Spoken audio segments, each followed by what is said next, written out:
Welcome back, everyone. I'm Soul. I'm an energy healer, and here we combine inner work and outer work. Please subscribe to show up as the best versions of ourselves. We're going to get into our healing session today. Let's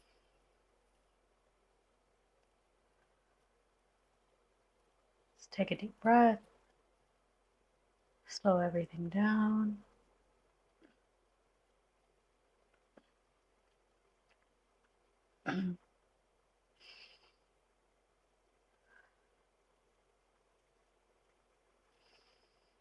All right, so first place we're going to is circulation nerve supply. We're going to lymph. So the lymph system, remember that is our sewage system of our body. So we definitely want that flowing.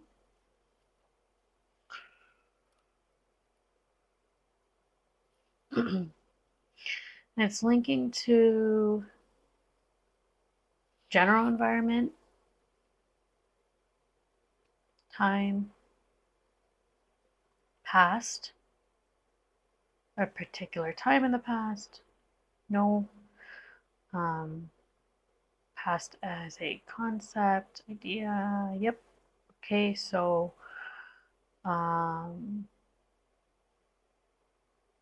the ability to digest our past. Okay. And that's linking also to the one of the elements. Let's see which one it is.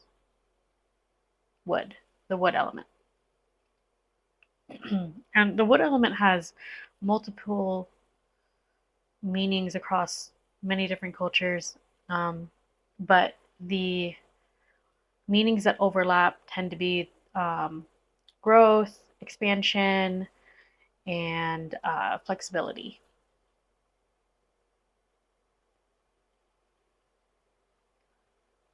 Just breathing through that one.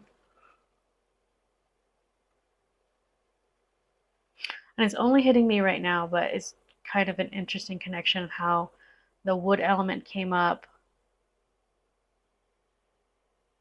And that is, forgot to turn off my phone today, sorry.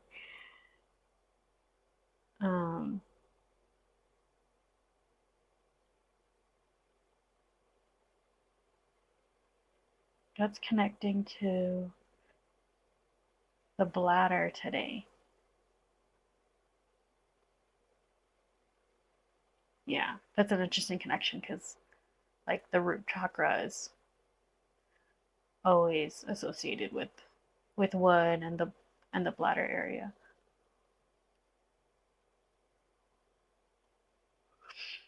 Just a thought. Okay, so we're not tapping out yet. We're going to go into our next set of connections here. We're going to go into a cellular repair. And oh, okay, it's really weird. So the type of energy healing I do is body talk, and on the body talk chart, when we go to do a cellular repair, on the chart there's 3 different types of repair, and that's either a repair because of a vaccine, it was cellular damage that was acquired, or inherited, and it's not very clear on which one that is. But I just keep seeing the spleen being highlighted and then like reverberating out, like the cellular repair originates there. But a couple of possibilities for why we don't exactly know why we're not getting, was it a vaccine? Was it inherited? Was it acquired? It could be that we don't need to know. That's totally possible. And The other one is there's so many of us that have this. The core reason, um, is just there's just too many to mention. Just yawning for the confirmation. Thank you.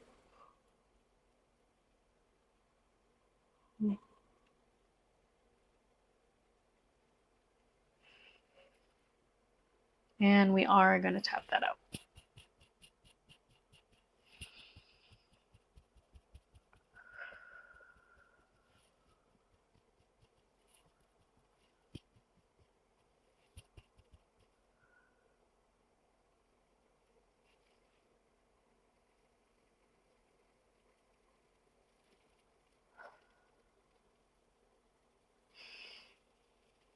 Okay.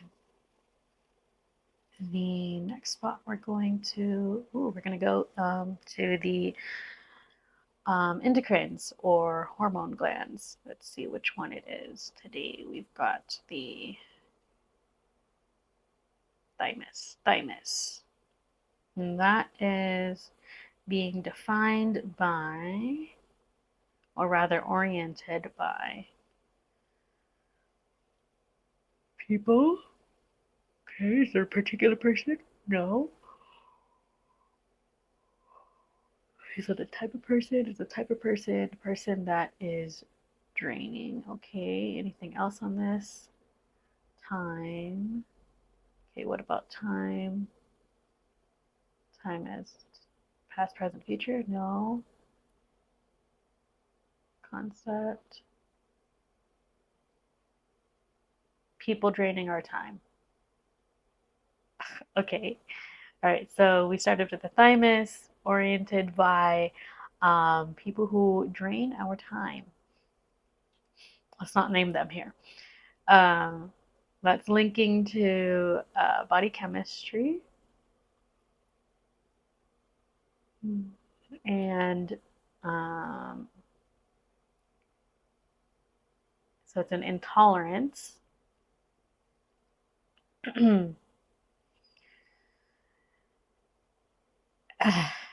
The best way I can describe it is being allergic to people's BS. So couple of concepts to understand here. The difference between allergies and intolerances. They're both bodily reactions.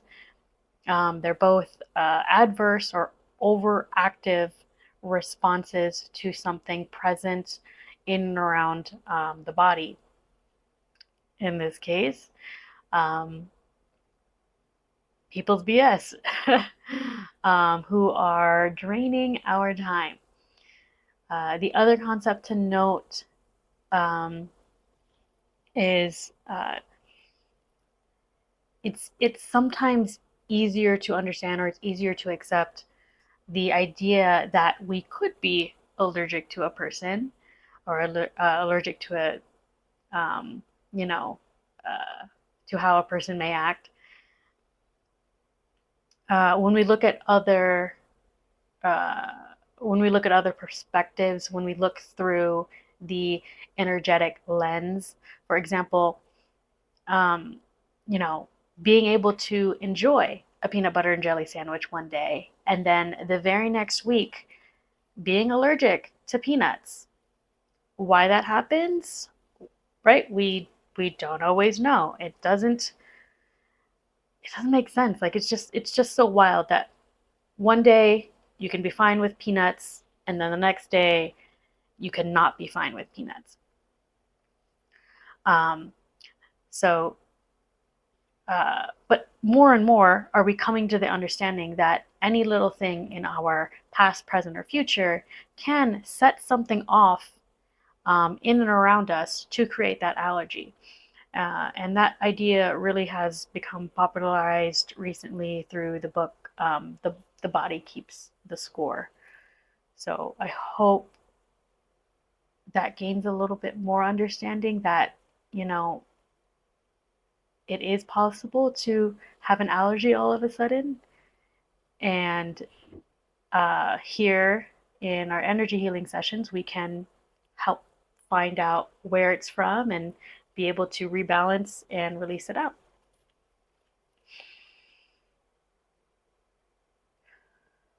Just checking if anything else is here.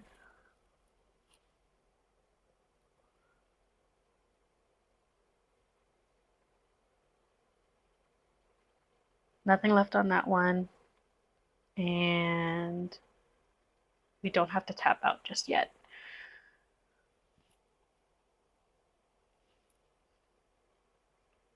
All right, we're gonna go to, let's see the next one.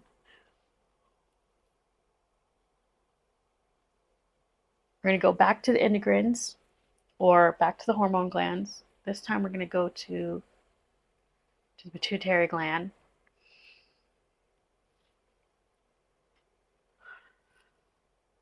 And just sit with me here. Just breathing. Taking a couple extra moments here to just process this.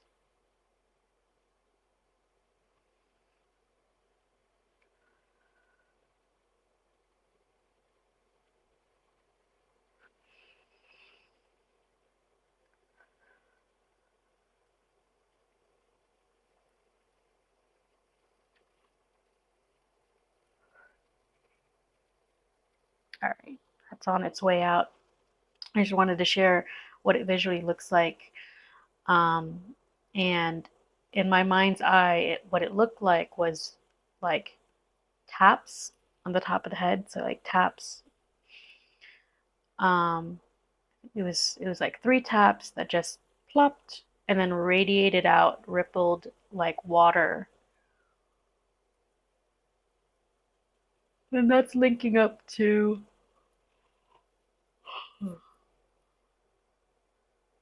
the pancreatic reflex point. So the pancreatic reflex point, it's an energetic point on the body. If you were to take your hand, which we will, because we're gonna keep our hand there for positioning. You take your hand, and you're gonna put it right underneath your armpit. Your pinky, there we go, pinky. Where your pinky lies, there should be like a tender spot there. I'm gonna put this arm down. Yep, there should be a tender spot there, like right in between the spots in the rib cage. That is the pancreatic reflex point. We have one on either side. The main one is on our left side, but today we're going to go on our right side. So that's where I'm holding right now, keeping that position. Gonna breathe really quick.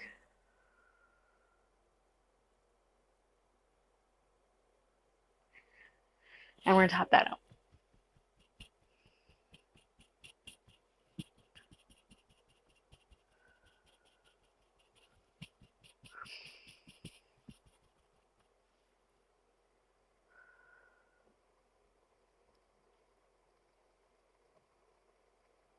Okay, so there's nothing left there.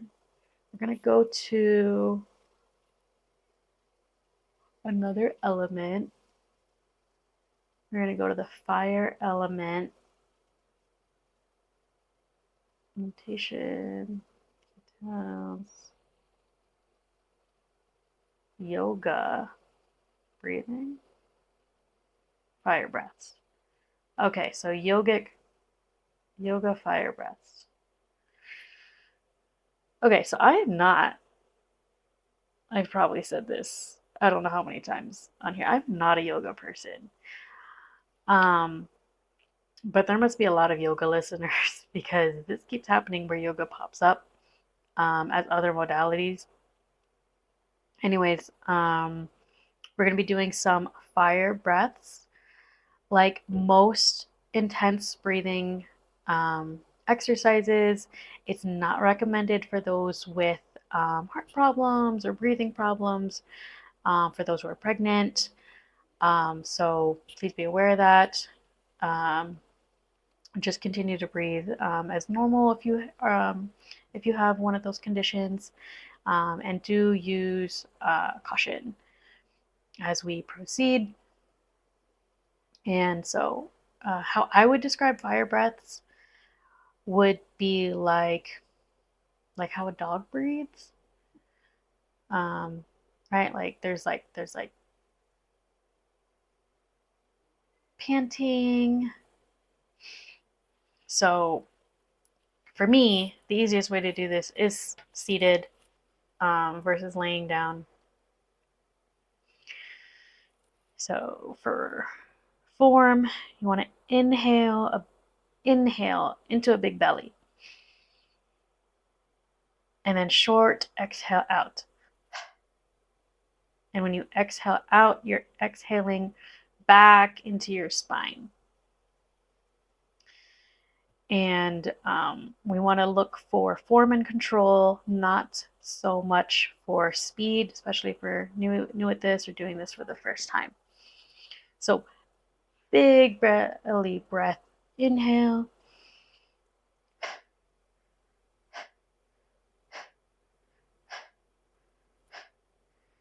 And then you're just continuing to pant, bringing that inhale all the way into the spine. And then after like the second or third one, it should be semi-automatic.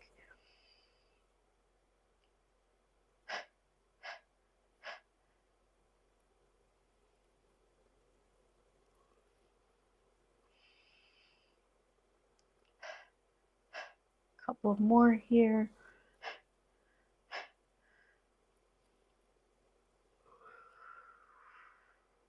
Okay, great. We're going to tap that one out.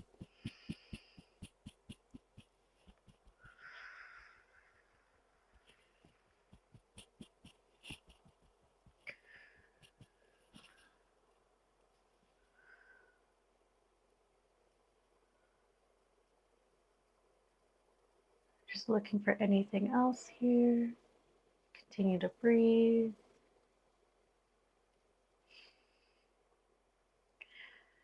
Breathe as normal.